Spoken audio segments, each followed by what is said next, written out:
అందరికీ నమస్కారం. కుంభరాశి వారు కోటీశ్వరులు అయ్యే ముందు వాళ్లకు కనిపించే శుభ సంకేతాలివే. కానీ ఈ తప్పులు చేస్తే అడుక్కు తినే పరిస్థితి వస్తుంది. మరి కోటీశ్వరులు అయ్యే ముందు కుంభరాశి వారికి కనిపించే వాళ్లకు కనిపించేటటువంటి 3 శుభ సంకేతాలేంటి? మరి వాళ్ళు ఏ తప్పు చేయటం వల్ల అడుక్కునే పరిస్థితికి వచ్చేస్తారు? వారు ఏ విషయాల్లో జాగ్రత్తగా ఉండాలి? ఈ వివరాలన్నీ కూడా మనం ఈ వీడియో ద్వారా తెలుసుకుందాం. కాబట్టి వీడియోని ఎక్కడ కూడా స్కిప్ చేయకండి, చివరి వరకు చూడండి. పూర్తిగా మీకు అప్పుడే అర్థమవుతుంది. వీడియోని లైక్ చేయటం, షేర్ చేయటం మర్చిపోకండి. మీ లైక్ అండ్ షేర్ మాకు మంచి సపోర్ట్ మరియు ఎంకరేజింగ్ గా ఉంటుంది. కుంభరాశి రాశి చక్రంలో ఈ కుంభరాశి అనేది 11వ రాశి. ధనిష్ట 4 ధనిష్ట నక్షత్రం 3-4 పాదాలు, శతభిష 4 పాదాలు, పూర్వభాద్ర 1-2-3 పాదాల్లో జన్మించిన వ్యక్తులను కుంభరాశి జాతకులుగా పేర్కొంటారు. ఈ రాశికధిపతి శని. ఈ యొక్క కుంభరాశి వారికి మనం చూసుకున్నట్లయితే కనుక చాలా అదృష్టవంతమైనటువంటి రాశి అనే పేరుందనే చెప్పుకోవాలి. వీళ్లను ప్రతి ఒక్కళ్ళు కూడా చాలా చాలా అదృష్టవంతులు అంటారు. వాళ్ళు చేసే ప్రతి పనిలో కూడా వీళ్ళు విజయాన్నే ఎక్కువగా పొందుతూ ఉంటారు. ఎందుకంటే అందరిలోకి మేమే స్పెషల్ గా ఉండాలి, ఖచ్చితంగా ఫస్ట్ ప్లేస్ లో ఉండాలి, మేమే ఖచ్చితంగా నంబర్ 1 గా ఉండాలి అనే ఆలోచన వీళ్ళని ఎట్టి పరిస్థితుల్లోనూ వెనక్కి తగ్గనివ్వదు. అంతేకాకుండా ఈ కుంభరాశి వారికి మనం చూసుకున్నట్లయితే వాళ్ళు చేసే ప్రతి పనిలో కూడా వాళ్ళు వెళ్ళేటటువంటి ఏదైతే ప్రణాళిక ఉంటుందో అది చాలా పక్కాగా ఉంటుంది. ఒక పని చేయాలి అనుకున్నప్పుడు దాన్ని వాళ్ళు చాలా ఈజీగా చేసేస్తారు. ఎందుకంటే ఆ పనికి సంబంధించి ఫస్ట్లీ వాళ్ళు ఒక ప్లాన్ చేసుకుంటారు.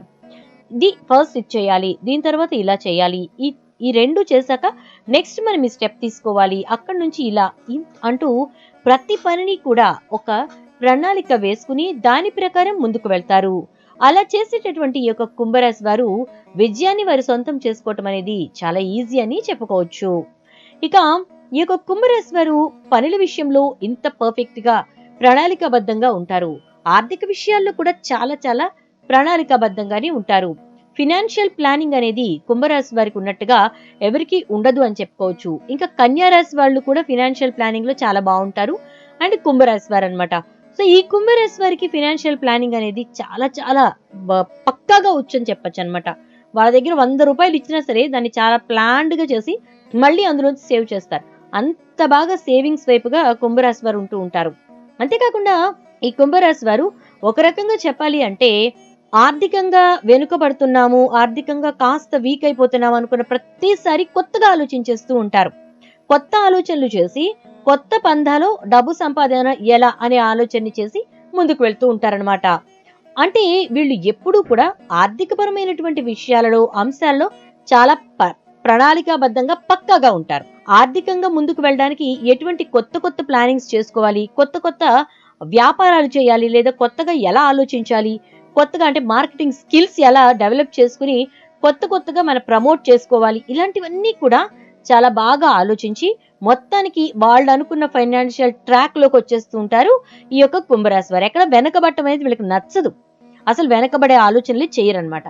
మరి ఇలా చాలా ప్లాన్డ్ గా చాలా పక్కాగా ఉండేటటువంటి ఈ యొక్క కుంభరాశి వారు కోటీశ్వరులు అయ్యే ముందు మాత్రం వీళ్లకు ఒక 3 శుభ సంకేతాలు కనిపిస్తాయండి. మరి అసలు కోటీశ్వరులు అయ్యే ముందు శుభ సంకేతాలు ఏంటండి? మనం ఆటోమేటిక్ గా సంపాదించినప్పుడు ఆ డబ్బుని జాగ్రత్త చేసుకుంటాం. మరి ఇంకా కోటీశ్వరులు అవ్వే ముందు ఏంటి ఇప్పుడు మనకు కనిపించేటటువంటి ఈ 3 సంకేతాలు మనకు కనిపించాయంటే మనం కోటీశ్వరులం అవుతామా? ఎస్, శాస్త్ర ప్రకారం అలాగే చెప్తున్నారు. ఒక్కొక్కసారి అదృష్టం మన తలుపు తట్టే ముందు కొన్ని సంకేతాలు కనిపిస్తూ ఉంటాయట. వాటిని మనం కనుక అసలు ఇవి ఇది మనకి చెప్పబోతోంది, ఈ యొక్క సూచన అనేది మనల్ని ఎటో ఒక మంచి వైపుకి నడిపించబోతోంది అనేది మనం గ్రహించాలి. మన 6th సెన్స్ ఎప్పుడూ కూడా చాలా షార్ప్ గా పనిచేస్తూ ఉండాలన్నమాట. అలా చేస్తూ ఉంటే కనుక మనకు వచ్చేటటువంటి సిమ్టమ్స్ ని, ఆ ఇండికేషన్స్ ని మనం గుర్తించగలుగుతామని చెప్పుకోవచ్చు. మరి ఆ యొక్క సిమ్టమ్స్ ఏంటి, ఎలా ఉంటాయి? 3 శుభ సంకేతాలు ఏంటి అంటే కనుక మీ ఇంట్లో ఎప్పుడైనా మీ ఇంట్లో కానీ మీ ఇంటి ఆవరణలో కానీ మీకు ఒక చక్కగా బయట లాన్ లో గార్డెన్ ఉంది, లేదు కారిడార్ లో గార్డెన్ ఉంది. ఆ గార్డెన్ లో మీకు పొదల చెట్లు మనీ ప్లాంట్ చక్కగా బుషీగా పెరుగుతుంది. ఇంకా చాలా హ్యాంగింగ్ ప్లాంట్స్ బుషీగా పెరుగుతూ ఉంటాయి. వాటిలో చిన్న చిన్న పక్షులండి చాలా చిన్నవి, అసలు చూస్తే బుజ్జి బుజ్జిగా ఎంత ముద్దొస్తూ ఉంటాయో అలాంటి చిన్ని చిన్ని పక్షులొచ్చి ఈ బుషీ ప్లాంట్స్ లో ఒక బుజ్జి గూడు అల్లుకుంటూ ఉంటాయి. మీరు ఎప్పుడైనా గమనించండి. చాలా బుజ్జి గూడు అనమాట. అసలు అది చూస్తే ఎంత క్యూట్ గా ఉంటుందో. అసలు ఇందులోకి ఏదైనా పక్షి వెళ్ళగలదా అనిపిస్తుంది అనమాట. అంత బాగుంటాయి ఆ గూళ్ళు. అవి చక్కగా అల్లుకుంటాయండి. అల్లుకుని అందులో గుడ్లు పెట్టి పిల్లల్ని పొదిగి వాటిని బయటకు తీసుకొస్తాయి. ఇది చాలా శుభ సంకేతం. నిజంగా చాలా శుభ సంకేతం. మీకు అలాంటి సింప్టమ్ గాని, లేదా అలాంటి ఇండికేషన్ కానీ మీ పెరట్లో గాని, లేదా మీ కారిడార్‌లో ఉండేటటువంటి గార్డెన్‌లో కానీ మీకు కనిపించింది, మీ ఇంట్లో గాని మీకు కనిపించింది అంటే, మీరు అదృష్టవంతులు కాబోతున్నారు అని అర్థం అన్నమాట. ఏదైనా చిన్న పక్షులు కిలకిలా రావాలు చేస్తూ, కిచ్ వచ్చే పక్షులుంటాయి చూసారా? అవి వచ్చి మీ ఇంట్లో చక్కగా గూడు పెట్టుకొని, మీ ఇంటి ఆవరణలో కానీ, మీ ఇంట్లో గార్డెన్‌లో కానీ, కిచెన్ గార్డెన్‌లో కానీ ఆ గూడు పెట్టుకొని పిల్లల్ని చేసుకోవాలి చక్కగా. మళ్ళా పిల్లలయిన తర్వాత ఉండకూడదండి. అది గుర్తుపెట్టుకోండి. పిల్లలయిన తర్వాత ఉండకూడదు. ముఖ్యంగా పావురాలు. సో, పిల్లల్ని చేసుకోవాలనమాట. అంటే దాని ఫ్యామిలీని అది ఇంప్రూవ్ చేసుకోవాలి. అప్పుడు మన ఇంట్లో కూడా ఇంప్రూవ్‌మెంట్ అనేది వస్తుందనమాట. సో, ఇది ఒక సంకేతం. సో, నెక్స్ట్ మరొక సంకేతం ఏంటంటే, మీ ఇంట్లోకి చీమలు చక్కగా నల్ల చీమలు ఇంట్లోకి లైన్ బై లైన్ సోల్జర్స్ ఎలా అయితే మార్చ్ చేస్తూ ఉంటారో అలా ఇవి కూడా ఒకదాని వెనుక ఒకటి నిదానంగా నడుస్తూ ఉంటాయండి. మీకెప్పుడు సడెన్‌గా కనిపించాయి అలా చీమలు. అప్పుడు మీకేమనిపిస్తుంది? ఏంటి చీమలు అని అనిపిస్తూ ఉంటుంది. ఫస్ట్ ఎవరికైనా అలాగే అనిపిస్తుంది. ఎర్ర చీమలైతే మరీ భయపడిపోతాం. కారణం అవి కుట్టేస్తూ ఉంటాయి కదా! అందుకోసం అని చెప్పేసి. అయితే ఈ నల్ల చీమలు కనిపించినప్పుడు ఏం చేయాలంటే, ఈ నల్ల చీమల్ని చాలా బాగా మీరు అబ్జర్వ్ చేయండి. అవి ఎటు వెళ్తున్నాయని చెప్పేసి. అబ్జర్వ్ చేసి వాటి డెస్టినేషన్ ఏమైనా మీకు కనిపించిందంటే గనక అక్కడ మీరు చక్కగా బియ్య పిండిని, మైదా పిండిని అలా వేసేసి అలా వేస్తే ఏమవుతుంది? ఇంకా చెప్పాలంటే మీ గుమ్మంలో బియ్య పిండితో ముగ్గు పెట్టండి. ఇలా చేయటం వల్ల ఏమవుతుందంటేనండి, చాలా బాగా చాలా చక్కగా మీ యొక్క ఇంట్లో ఈ నల్ల చీమల యొక్క ప్రవాహం అనేది వెళ్తూ ఉంటే లక్ష్మీదేవి వస్తూ ఉంటుంది. లక్ష్మీదేవికి నల్ల చీమలకి చాలా సంబంధం ఉందంట. ఎందుకంటే లక్ష్మీదేవి ఆగమనానికి ముందు ఇలాంటి సంకేతాలన్నీ కూడా ఆ ఇంట్లో కనిపిస్తూ ఉంటాయన్నమాట. సో లక్ష్మీదేవి వస్తుంది అని చెప్పి మనకి నల్ల చీమలు చెప్తాయి కదా! సో వచ్చినాయి అంటే అలా వచ్చినట్టే. సో అప్పుడు మనం ఏం చేయాలండి? ఖచ్చితంగా ప్రతిరోజు కూడా మామూలుగా చాలా మంది 2 పూట్ల పూజ చేసుకుంటారు. కానీ కొంతమంది చెయ్యరు కదా! సో అలాంటి వాళ్ళు కూడా ఇలాంటి సంకేతం ఏదైనా కలిసి వెంటనే ఈవినింగ్ టైం కూడా పూజ చేసుకోవడం స్టార్ట్ చేసుకోండి. 2 పూట్ల పూజ చేసుకోండి. అండ్ అదే విధంగా ఇల్లు ఎప్పుడు కూడా సుగంధభరితంగా ఉండే విధంగా ప్రయత్నించుకోండి. ఎప్పుడు కూడా చాలా చక్కగా సుగంధభరితంగా ఉండాలన్నమాట.